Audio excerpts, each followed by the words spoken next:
There. So I thought I'd talk about my landfall ramp deck.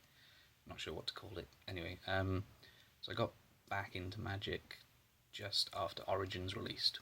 So I'm trying to build a deck for the new standard rotation, more towards after Khans and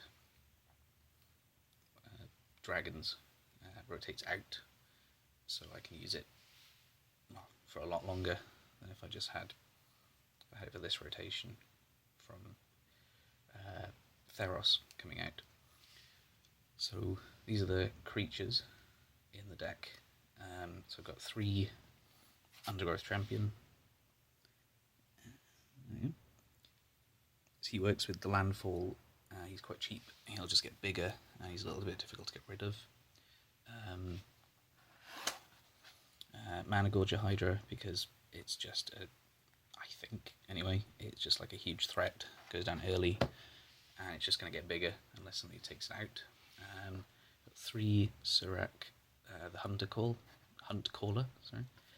Just because he's going to give everything haste. He's already at 5, and so if anything else goes down, he's going to get his formidable off.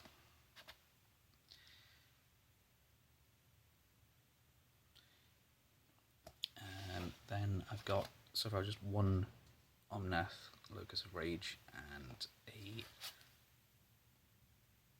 Grove Rumbler, which is a stand-in for 2nd Omnath, and Oblivion Sower, because stealing land and exiling cards is big and clever. And for the ramp, then there are 4 Beastcaller Savants. He's got haste, so you can get him down turn 2 and tap him for, I don't know, something. He's about the only green ramp that there is that's quick and small. And Shaman of the Forgotten Ways, 3 of them. Because he's only 3 for 2, giving us 2 mana, and he's formidable. It's not going to go off very often, but it's huge. I'm trying to get in focus. No? No way. Yep, so that's the creatures. Put it on one side. And spells next. There we go.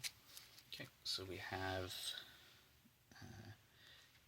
3 Swell of Growth. So it's an instant. I can buff things when they hit, and means I can play an extra land. Oh, 4 of them. 4 of those. We've got 2 Animist's Awakenings, so they'd be better later on. You don't want to pay like 2 or 3, you want 5 or 6 off it to get all those lands into play, and the Spell Mastery coming in untapped as a bonus. 2 Nissa's Pilgrimage, just because it gets us 2 basic lands quite quickly, and you can search for 3 if there's a Spell Mastery. 1 Nissa's Renewal, because later on in the game I've got Omnath down. That's going to be an amazing card to play, or pretty much anything with a landfall trigger later on.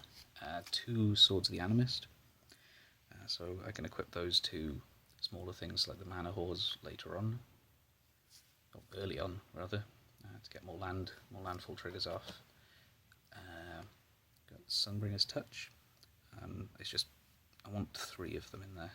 So I've got 2 Titanic Growths to fill the gap for now, but just because there's going to be so many +1 counters going around on Orin Reef Hydra, Mana Gorger Hydra, so this is going to be useful to bolster them. So that's the spells. And now land. So we've got 3 Evolving Wilds, because they come in, they trigger the landfall trigger, and then I can sack them for another landfall trigger. We've got some Looming Spire, just for the first strike and +1. And they're the red mana for Omnath. I've got some Blighted Woodland, 3 of them, because, well, it's amazing. Put 1 in, tap 4, and then gain 2 extra lands. So it's going to be 3 landfall triggers within like 2 turns. Cinderglade, so So I want to ultimately, I think, replace all of the looming spires with Cinderglades, because that's just more utility in them, because there's only one red mana source in the two of them at the moment in the deck, so it doesn't need that much red mana. That I need to take out, so just some 1, 2, 3, 4, 5, and 12 should be all 12 forests. Yeah. So it's not really a deck tech, it's just what I've built. And I think it might work in a standard tournament.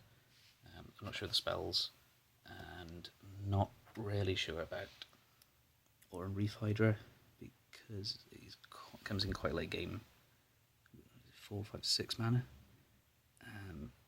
But he has trample and landfall triggers, and for the forests he's going to gain 2 counters a turn.